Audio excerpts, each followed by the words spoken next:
Assalamualaikum warahmatullahi wabarakatuh. Saya Suma Sabila Yasa dengan NIM D22 2020 030098 dari kelas D2221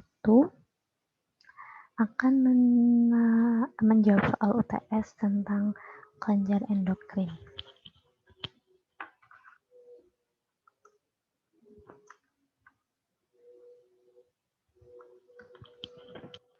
Kelenjar endokrin adalah kelenjar penghasil hormon yang tidak memiliki saluran pengalir atau ductless. Hormon yang dihasilkannya akan disalurkan lewat aliran darah. Karena sifatnya adalah menumpang pada aliran darah, maka hormon tersebut bisa mencapai bagian tubuh yang jauh dari lokasi kelenjar aslinya.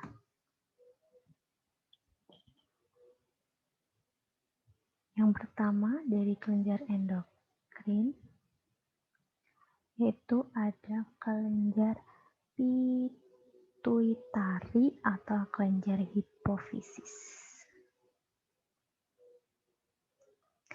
Kelenjar pituitari ada di dalam otak, tepatnya di bawah hipotalamus.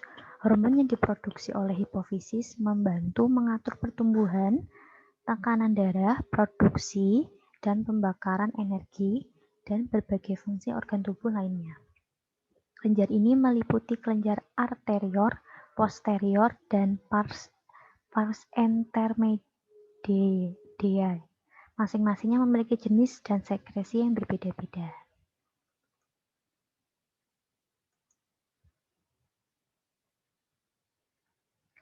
Kelenjar pituitari anterior yaitu menghasilkan hormon adrenokortikotropika atau biasa disingkat ACTH. Yang kedua hormon perangsang folikel FSH, biasa disingkat FSH, dan luteinizing hormon atau bisa disingkat LH. Yang ketiga ada hormon pertumbuhan disingkat GH, ada prolaktin, hormon perangsang tiroid atau TSH. Yang selanjutnya ada pituitari posterior menghasilkan hormon antidiuretik ADH, yang kedua oksitosin. Dan yang terakhir pars intermedia menghasilkan hormon melanocyte stimulating hormone atau MSH.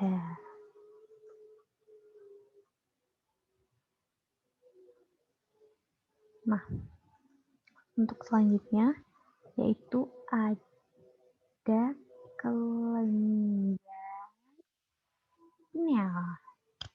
Kelenjar pineal terletak di dalam otak dan bekerja sebagai jam biologis tubuh. Fungsi kelenjar pineal ini mensekresikan melatonin, hormon yang salah satunya mengatur siklus tidur dan bangun pada manusia.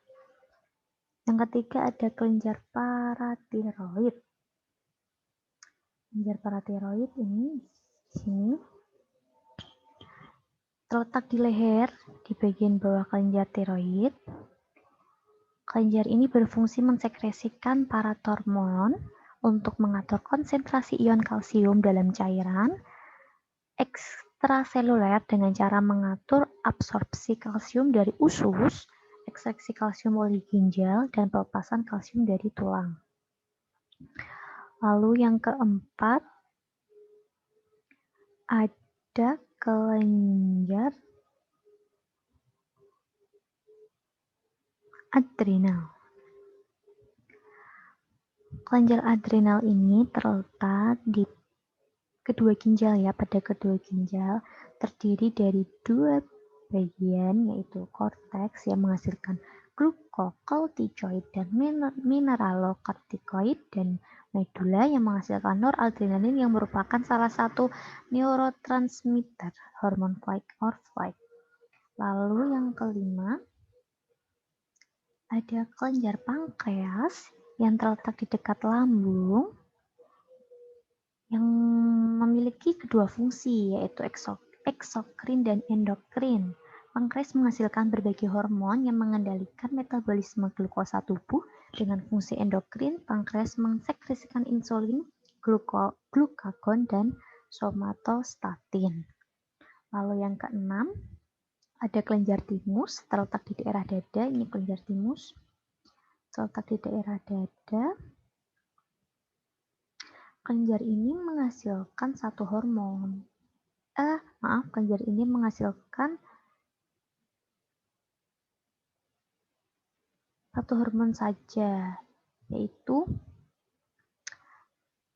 timosin untuk membantu sistem kekebalan tubuh. Yang ketujuh yaitu ada kelenjar tiroid yang terletak juga di bawah leher, lebih dekat dengan jakun, menghasilkan 3 hormon. Yang pertama ada hormon tiroksin, yang kedua ada hormon tritortironin atau T3, yang pertama singkatannya adalah T4, terus yang ketiga ada kalsitonin. Nah, hormon tiroksin T4 ini mengatur metabolisme tumbang kegiatan sistem saraf. Kalau yang T3 mengatur metabolisme tumbang kegiatan sistem saraf juga sama. Terus yang terakhir, kalsitonin itu menurunkan kadar kalsium dalam darah dengan cara mempercepat absorpsi kalsium oleh tulang. Lalu yang terakhir ada kelenjar gonad. Kelenjar gonad ini memiliki fungsi untuk menghasilkan hormon seks. Pada pria, yaitu testis, menghasilkan hormon pria testosteron yang memberikan karakter pria seperti jenggot, otot, dan lainnya. Testosteron disekresikan dalam jumlah besar pada pria, tapi pada wanita disekresikan dalam jumlah kecil. Nah, untuk kelenjar gonad pada wanita yaitu ada ovarium atau indung telur, yang fungsinya itu menghasilkan hormon estrogen dan progesteron disekresikan di indung telur. Hormon-hormon ini hanya dihasilkan pada wanita dan berfungsi untuk mengatur siklus reproduksi pada wanita. Cukup sekian dari saya, kurang lebihnya mohon maaf. Wassalamualaikum warahmatullahi wabarakatuh.